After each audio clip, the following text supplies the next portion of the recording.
Hey guys, welcome back for another video. We're just going to be giving a quick instant reaction to one of our top 25 games that just ended. We had the South Carolina Gamecocks visiting number 3, the Texas A&M Aggies. The game just ended. I was just watching it. It just ticked down to the final seconds. Crazy game. Don't forget, this is a game. The Aggies heavy favorites in here coming in. Some people complaining that they were not the number 1 or number 2 team. I've been saying for weeks now. This is a very good team. Mike Elko, disciplined coach, solid team. I have massive questions about their defense so far. A lot of people didn't want to hear it. Well, they gave up 30 points second half. Yes, they shut out the Gamecocks second half of the game, but they squeaked by this game. This was not a good performance, but a solid momentum win. They were able to fight their way back, showed a lot of heart. They scored, 28 second half points, able to recapture the lead, able to hold on at the end. Sellers, showed some high moments, showed some low moments. I said when last season ended, not the most accurate passer of the football. He has the arm strength, he has the size, he has the legs, but when it comes to hitting the touch passes, I don't necessarily think he has it so far.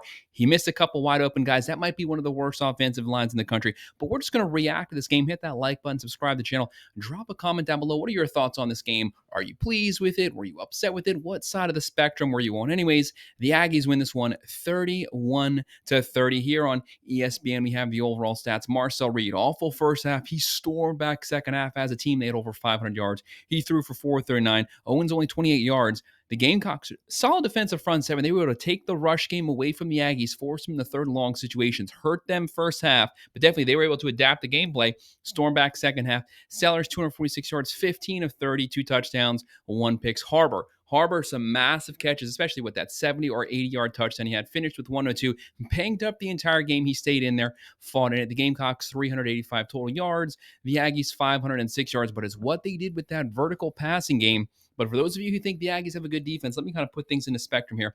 The Gamecocks came into this game. They just fired the offensive coordinator because he was god awful. They were only averaging 19.7 points a game coming in here. One of the worst offenses in the country. They were ranked in the 120s in the entire nation out of 134 teams. One of the god awful worst offenses in the country, and they were able to score at will first half.